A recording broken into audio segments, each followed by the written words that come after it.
ഇപ്പൊ എന്നാ പ്രശ്നം എന്നാ? ഇവിടെ നിക്കണോ? കഴിഞ്ഞോണ്ട് പ്രശ്നം നിൽക്കുന്നത്? കഴിഞ്ഞോണ്ട് സൊല്യൂഷൻ ആണോ? നമുക്ക് അടുത്ത് വന്നാ പോലെ?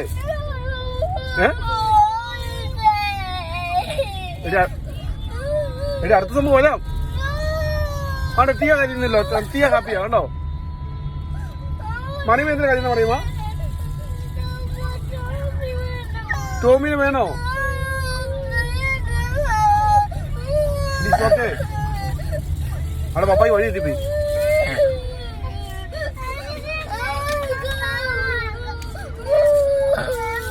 ഓക്കെ, നമുക്ക് എന്നാ എത്തിച്ചു വരണ്ടേ? അവന് സ്കൂളിൽ പോകണ്ടേ നിങ്ങക്ക്?